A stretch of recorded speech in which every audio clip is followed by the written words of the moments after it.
Hello সবাইকে। দেখতে পাচ্ছি লেখার দিকে দেখা, লেখার দিকে দেখা একবার।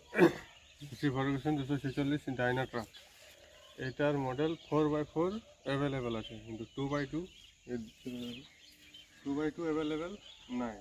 তো আমি বর্ধমান ডিস্ট্রিক্ট, বাঁকুড়া ডিস্ট্রিক্ট তিনটে শোরুম ঘুরেছি। তো ওরা বলেছি যে এই গাড়িটি যখন প্রথমে দেখাইছিলাম তখন বলেছি যে এই গাড়ি বলছে 2x2 পাওয়া যাবে না। 2x2 পাওয়া যাবে না, ইউটিউবে দেখাচ্ছে কেউ পাওয়া যাবে না এখানে।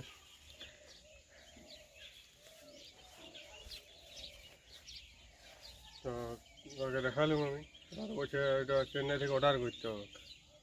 এটা অনেক ঘোরাঘুরির পর আমাকে দুর্গাপুর থেকে এটা ডেলিভারি দিয়েছে। গাড়িটা 46 হর্স পাওয়ার গাড়ি আছে, ডাইনা ট্রাক মডেল আছে।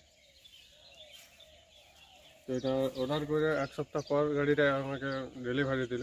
তো আমাকে মানে বললো যে বর্ধমানে বিশ্বাসাগর যে মেন ডিলার মেসির, এটা ইঞ্জিনটা ট্যাফের আছে। তো ও বলছে যে 600 টাকায় গাড়ি বিক্রি করেছি, তো এই মডেল একটাও বিক্রি করে নাই, একটাও না। দুর্গাপুরেও তাই বললো, বাঁকুড়াতে সেম ডায়লগ, এই গাড়ি আমরা একটিও বিক্রি করিনি। তো আমি প্রথম কাস্টমার যে 2x2 ডাইনা ট্রাক আমি 46 হর্স পাওয়ারের গাড়িটা নিই। কেউ যদি নিয়ে থাকো এই মডেলে 2x2 এই আশপাশের মধ্যে, আমাকে কমেন্টে জানাবে নিশ্চয়ই তোমরা। ধন্যবাদ।